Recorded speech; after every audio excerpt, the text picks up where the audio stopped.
రమ్యక్కకి రమ్యక్కకి రమ్యక్కకి రమ్యక్కకి రమ్యక్కకి రమ్యక్కకి రమ్యక్కకి రమ్యక్కకి రమ్యక్కకి రమ్యక్కకి రమ్యక్కకి రమ్యక్కకి రమ్యక్కకి ఆయన గారు చేసిన తప్పు వల్ల ఈ అమ్మాయికి పదవి వచ్చింది.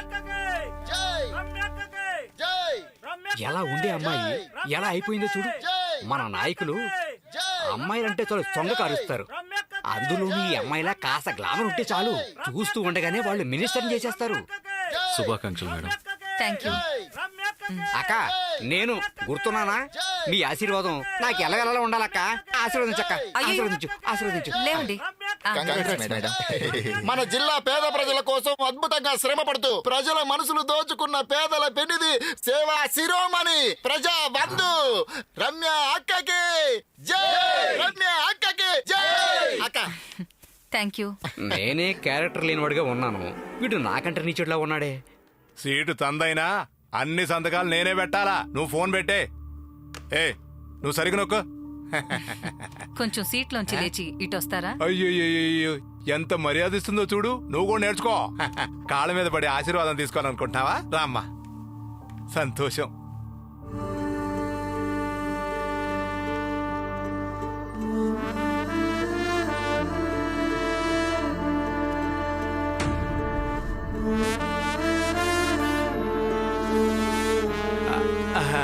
కూర్చో కూర్చో, సీటు నీదే. కానీ చెప్పింది విని మర్యాదగా నడుచుకోవాలి.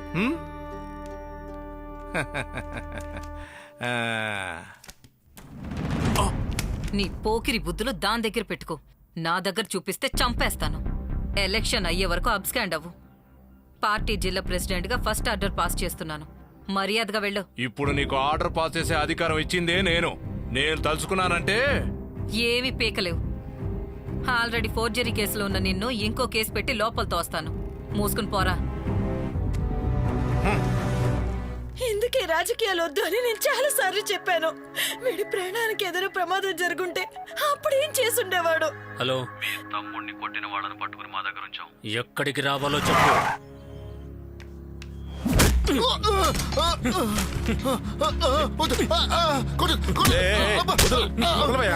వదలమని చెప్తున్నా కదా, కొంచెంసేపు సైలెంట్ గా ఉండు. నీ గురించి తెలియక కంగారులో ఏదో చేసేశాడు. టీవీ న్యూస్ పేపర్లో నీ గురించి చదివి చూసి తెలుసుకున్నాక కాంప్రమైజ్ కోసం ఇక్కడికి వచ్చాడు.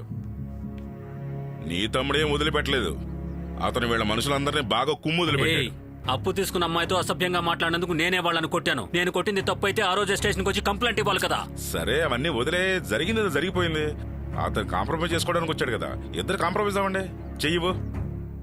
రావయా, ఇక్కడ రావయా. ఏంటి, వాడు డబ్బులిచ్చి నీ నోరు మూసేశాడా? అందుకే ఎఫ్ఐఆర్ రాయకుండా కాంప్రమైజ్ చేయాలని చూస్తున్నావా?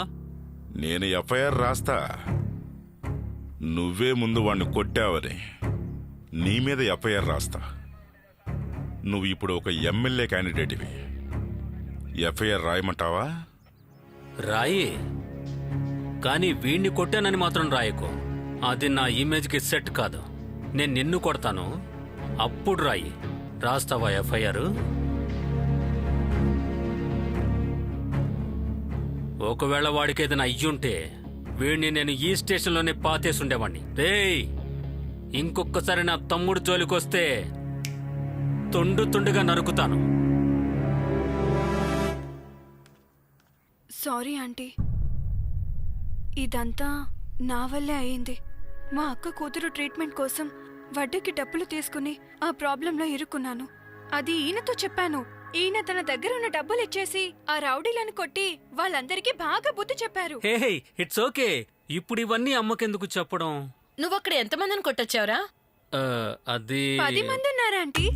అయ్యో, మీ అన్నయ్య చేత కొట్టించి నువ్వని చెప్పి మాయ చేస్తున్నావా? ఓ ఫ్రూట్సా? ఇవ్వండి. ఫ్రూట్స్ కాదు, నాటుకోడి. నాటుకోడా? కోడి కూడా టీ తాగిచ్చారా? లేదు, ఇది నిజమైన నాటుకోడి. హా? వీళ్ళ అన్నయ్య నిజమైన నాటుకోడి, వీడు బాయిలర్ కోడి.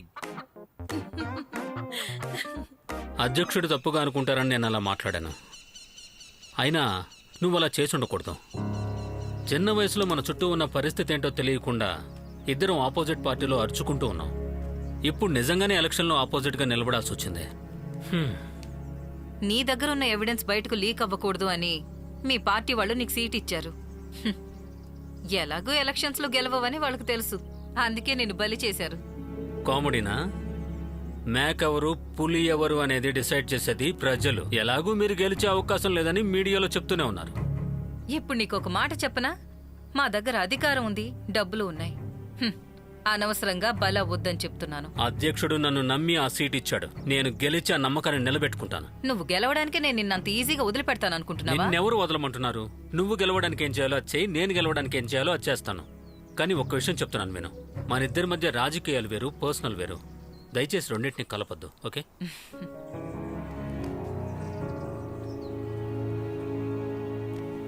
అది సరే, నన్ను ఎదిరించి నువ్వు ఎలా గెలవగలను అనుకుంటున్నావు? నా దగ్గర నిజం ఉంది. రాజకీయాలంటే నిజమా? ఇవాళ స్క్రీన్లో ఎవరు సడన్గా ఈ తెచ్చి ప్రెస్ ఏర్పాటు మీట్ ఏంటి చేశారు, సార్? అందరికీ నమస్కారం. మెర్క్యూరీ ఫ్యాక్టరీలో ఏదో మోసం జరిగింది అని ఎక్స్ మినిస్టర్ బలరాం మీద అపోజిషన్ పార్టీ వాళ్ళు చేసిన ఆరోపణ, నింద అబద్ధం అని చెప్పడానికి పిలిచారా? అది నిజం అని చెప్పడానికి పిలిచాను. పార్టీ తప్పు చేసిందని మీడియా ముందు ఒప్పుకుంటున్న ఫస్ట్ పర్సన్ మీరే సార్. క్లియర్ చేయని మెర్క్యూరీ వేస్ట్ క్లియర్ చేసామని చెప్పి బలరాం గారు సైన్ చేసి ఇచ్చిన కాపీ ఇది. దీని ఆధారంగా యాక్షన్ తీసుకోమని చెప్పి పోలీసు వాళ్ళకి నేను కంప్లైంట్ చేసిన ఎఫ్ఐఆర్ కాపీ ఇది. ఇలాంటి వాళ్ళు అన్ని పార్టీల్లోనూ ఉంటారు. కానీ దీనికి ఎదురు తిరుగుతున్న నన్ను మా పార్టీ వాళ్ళు ఎమ్మెల్యే క్యాండిడేట్గా మీ ముందుకు తీసుకొచ్చారంటే మీరే ఆలోచించండి మా పార్టీ ఆశయాలు ఎలాంటివో. నేను నిజం చెప్తున్నాను చూడండి. నేను ఎమ్మెల్యే అయ్యాక ఆ మెర్క్యూరీ వేస్టేజ్ అన్నింటినీ క్లియర్ చేసి ప్రజలకు ఎంత మంచి చేయాలో అది తప్పకుండా చేస్తాను.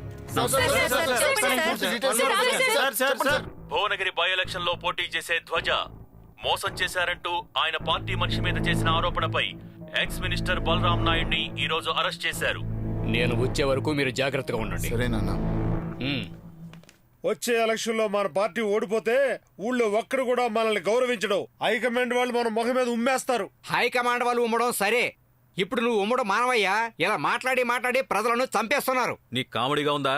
ముందు మన పార్టీ గెలవడానికి ఏం చేయాలో చెప్పు. ఓట్లు కావాలంటే నోట్లు ఇచ్చి తీరాలి. ఇది అందరికి తెలిసిన విషయమే, మళ్ళీ కొత్తగా చెప్పాలా? మన పక్క క్యాండిడేట్ వీక్ గా ఉంటే నోట్లు ఇచ్చినా కూడా అస్సలు గెలవలేం. క్యాండిడేట్ వీకా?